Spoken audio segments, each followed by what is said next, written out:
상가주택 투자를 생각하시는 분들이 가장 많이 하시는 고민들이 있습니다. 그냥 땅을 사서 새로 짓는 게 낫는 건지, 아니면 경매로 기존 건물과 땅을 낙찰받는 게 나은 건지. 그래서 오늘은 직접 한번 계산해 봤습니다. 숫자로 보면 어떤 게 좋은 건지, 신축 건축비가 요즘은 실제로 얼마나 나오는 건지, 그리고 경매가 싸 보여도 추가 비용을 더하면 어떻게 되는 건지, 이런 내용들을 오늘 풀어보려고 합니다. 끝까지 보시면 내 상황에서 어떤 선택이 맞는지 스스로 판단하실 수 있게 됩니다. 먼저 첫 번째 질문입니다. 신축이랑 경매 직접 계산해 보니까 어떤 게 더 이득이 있나요? 라는 질문입니다. 결론부터 말씀드리면 숫자로만 보면 경매가 이깁니다. 단 조건이 붙는 거죠.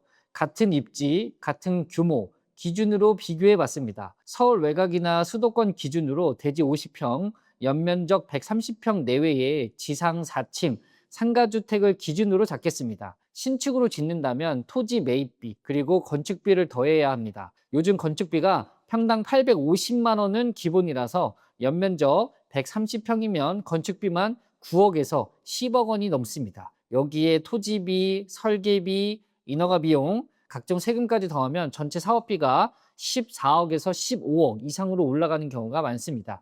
경매로 그럼 접근해 보면 어떨까요? 같은 입지에 비슷한 규모의 노후상가 주택이 경매에 나오면 감정가 대비 70에서 80% 선에서 낙찰받는 경우가 많습니다. 감정가 10억짜리 건물을 7억에서 8억에 낙찰을 받고 전체 리모델링 1억 5천에서 2억을 쓴다고 해도 총 취득 비용이 9억에서 10억 원 정도의 선입니다. 신축 대비 5억 원 이상 차이가 나는 거죠. 이 차이가 결국 수익률 차이로 이어지게 됩니다. 같은 월세 수입이라도 취득 비용이 낮으면 수익률이 높아지니까요. 단 경매가 무조건 이기는 건 아닙니다. 권리관계가 복잡하거나 리모델링 비용 예상이 크게 초과하거나 명도가 오래 걸리는 경우에는 그 차이가 빠르게 좁혀질 수 있습니다. 그래서 경매가 이기는 전제 조건은 물건을 제대로 고르는 것입니다. 두 번째 질문입니다. 신축 건축 비용 요즘 실제로 얼마 나오나요? 라는 질문입니다. 많은 분들이 예전에 들었던 건축비 기준으로 계획을 짜시는데 요즘은 그 숫자가 많이 달라졌습니다. 2020년 이전까지는 상가주택 건축비가 평당 400만 원에서 500만 원 선이었다면 가능했습니다. 근데 자재비와 인건비가 큰 폭으로 오르면서 2025년, 2026년 현재 기준으로는 평당 850만 원이 현실적인 범위에 가깝습니다. 여기에 마감 수준을 높이거나 지하층이 포함되면 평당 900만 원을 넘기도 합니다. 5년 사이에 거의 2배 가까이 오른 겁니다. 항목별로 좀 더 구체적으로 보면 이렇게 나올 수 있습니다. 골조공사, 기초부터 콘크리트 구조체를 세우는 것만으로 전체 공사비의 30에서 35% 정도를 쓰고요.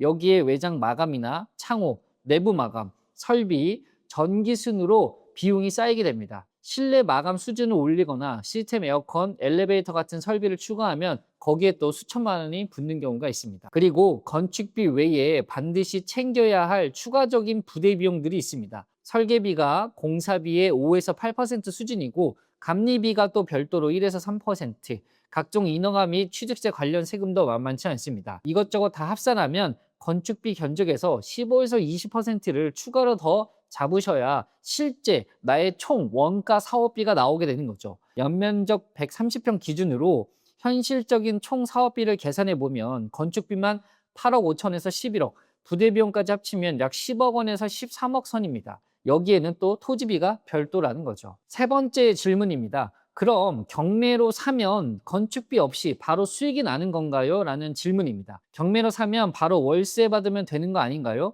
이렇게 생각하시는 분들이 많습니다. 이 말은 절반은 맞고 절반은 틀릴 수 있습니다. 경매로 낙찰받았다고 해서 바로 수익이 나는 구조가 아닌 경우가 많기 때문이죠. 낙찰가 외에는 반드시 계산에 넣어야 할 추가 비용들이 있습니다. 첫 번째는 취득에 관련된 세금입니다. 낙찰가에 취득세가 붙고 상가주택은 주거와 상가 비율에 따라서 세율이 다르게 적용될 수 있고 주거 면적이 전체의 절반 이상이면 주택 취득세율이 적용되고 상가 비율이 높으면 4.6% 상가 취득세율이 적용이 됩니다. 낙찰가의 8억 기준으로 취득세만 3천만 원에서 4천만 원이 나올 수 있다는 거죠. 두 번째는 명도 비용과 기간은 손실입니다. 앞선 영상에서도 말씀드렸지만 기존 임차인이나 점유자가 있으면 명도가 완료될 때까지 건물을 제대로 활용하지 못합니다. 이사비 혐의로 100만 원 또는 많게는 300만 원이 나가고 명도 기간 동안에는 대출 이자만 계속 나가게 됩니다. 이 기간이 길면 2달에서 4달까지 가기도 합니다. 세 번째는 수선 및 리모델링 비용입니다. 노후상가 주택을 경매로 낙찰받으면 대부분 어느 정도 손을 봐야 합니다. 가볍게 손보는 수준이면 2천만 원에서 3천만 원, 전체 리모델링이 필요하면 1억에서 1억 5천만 원 이상이 들어갈 수도 있습니다. 이 비용을 낙찰가에 더해야 실제 취득 원가가 나오게 되는 겁니다. 낙찰가 7억짜리 물건이라도 취득세, 명도비용, 리모델링을 더하면 실제 투입 비용은 8억 8천만 원이 넘을 수 있습니다. 경매가 싸게 보여도 이 계산을 안 하면 수익률 착각이 생길 수 있습니다. 네 번째 질문인데요. 신축은 대출이 더 잘 나오나요? 경매가 더 잘 나오나요? 라는 질문입니다. 자금 조달 방식 자체가 다릅니다. 어느 쪽이 낫다기보다 구조가 아예 다르다고 보시면 될 것 같은데요. 신축은 PF 대출, 즉 프로젝트 파이낸싱 구조입니다. 토지를 담보로 건축 자금을 대출을 받고 공사가 진행되는 단계에 따라서 대출이 순차적으로 실행됩니다. 토지 매입 시점에 토지담보 대출로 토지비의 50%에서 70%를 조달하고 착공 후에는 건축자금 대출이 추가로 실행될 수 있습니다. 완공 후에는 준공 감정가를 기준으로 장기 담보 대출로 전환하는 구조가 될 수 있고요. 이 방식의 장점은 초기 자기 자금이 부담이 상대적으로 분산된다는 겁니다. 단 공사 기간 동안 대출 이자가 계속 나가고 공사가 지연되거나 비용이 초과되면 그 리스크를 고스란히 건축주가 짊어져야 한다는 거죠. 경매는 잔금 대출 한 방으로 승부합니다. 낙찰 후 잔금 납부 기한이 보통 1달에서 1달 반 정도 사이입니다. 그 안에서 대출을 받아서 잔금을 납부해야 하는데 앞에서 말씀드렸듯이 낙찰가와 은행 감정가 중 낮은 금액으로 LTV를 적용해서 한도가 나오게 됩니다. 상가주택의 경우 보수적으로 60% 정도에서 70% 선이 현실적으로 한도입니다. 경매대출의 장점은 절차가 단순하고 시간이 짧아졌다는 거고요. 단점은 잔금 납부 기한이 정해져 있어서 대출이 안 나오면 보증금을 날리는 리스크가 있다는 거죠. 지금 여력이 충분하고 처음부터 원하는 설계로 짓고 싶다면 신축이 맞는 거고요. 초기 투입 비용을 줄이고 빠르게 수익하고 싶다면 경매가 조금 더 현실적인 선택이 될 수 있습니다. 5번째 질문입니다. 그래서 내 상황에 어떤 게 맞는 건가요? 라는 질문입니다. 자, 여기까지 들으셨다면 그래서 나는 뭘 해야 하는 거지? 라는 생각이 드실 겁니다. 이 두 가지를 먼저 확인하시면 답이 나올 수 있습니다. 첫 번째, 자기 자금이 얼마나 되는지입니다. 신축은 총 사업비의 30에서 40% 자기 자금으로 있어야 현실적으로 진행될 수 있고 앞서 계산한 총 사업비는 10에서 13억 기준이면 자기 자금이 3억에서 5억 원은 있어야 합니다. 토지까지 별도로 마련해야 한다면 더 필요할 수 있겠죠. 경매는 낙찰가의 30에서 40%까지 자기 자금으로 필요합니다. 낙찰가 7억이라면 2억에서 2억 5천 정도입니다. 신축보다 진입 문턱이 조금 낮은 거죠.